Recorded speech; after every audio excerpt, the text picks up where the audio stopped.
Bismillahirrahmanirrahim. Inna hadzal Qur'ana yahdi lillati hiya aqwam. Assalamualaikum warahmatullahi wabarakatuh. Ayahanda, para sahabat sekalian, bukan Allah SWT. Di kesempatan ini kita mulai menjawab beberapa pertanyaan yang masuk. Ya, singkat saja.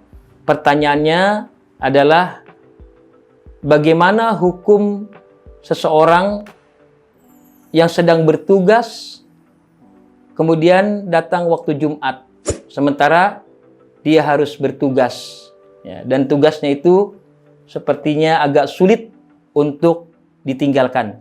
Para sahabat sekalian, bahwa sholat dalam keadaan apapun tidak bisa ditinggalkan.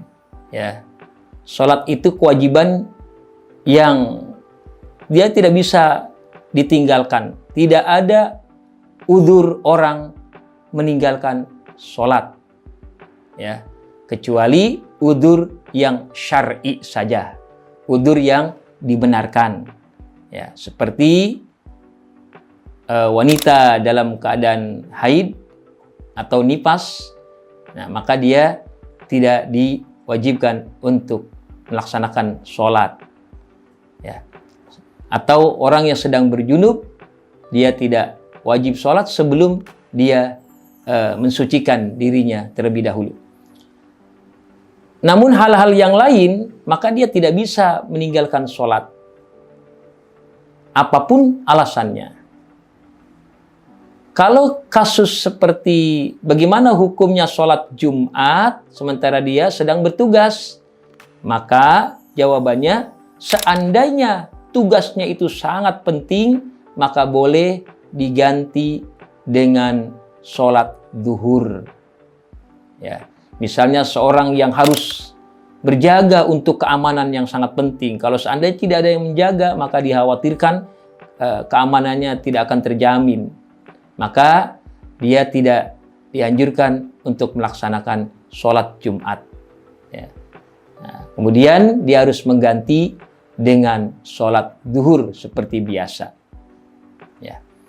Kemudian ada lagi pertanyaan yang mirip-mirip, bagaimana seorang sedang sholat kemudian dia batal.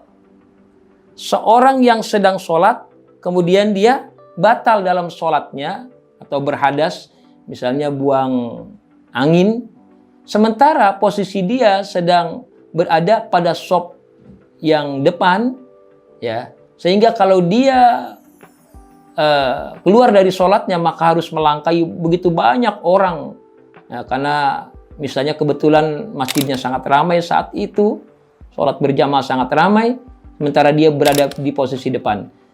Ada pendapat beberapa ulama yang memperbolehkan dia untuk melanjutkan sholat bersama imam, ya. Dia sebutlah kalau bahasa kitanya pura-pura sholat, padahal sholatnya sudah batal. Nah, ini dengan tujuan untuk menjaga suasana dalam berjamaah, ya, agar tidak gaduh dan dia melangkahi banyak orang. Nah, seperti itu. Dan ini ada pendapat madhab yang membenarkan. Setelah itu selesai imam salamnya, maka dia baru keluar kemudian mengulangi sholatnya, seperti itu. Begitu pula ada kasus seorang mertua mengajak menantunya sholat subuh, ya.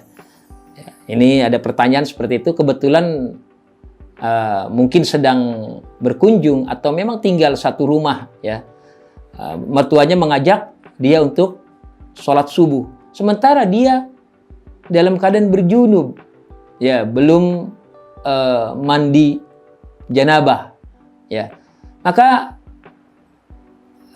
dan dia merasa malu untuk menyampaikan itu. Maka di sini juga ada pendapat yang memperbolehkan, ya, untuk dia, kalau dia tidak mampu untuk berbicara langsung kepada mertuanya dengan rasa malunya itu, karena malunya itu, maka kemudian dia boleh berwudu saja, kemudian sholat bersama mertuanya. Dia tidak baca apa-apa, hanya ikut gerakan mertuanya dalam sholatnya. Setelah itu, ya dia mandi dan sholat sendiri. Seperti itu.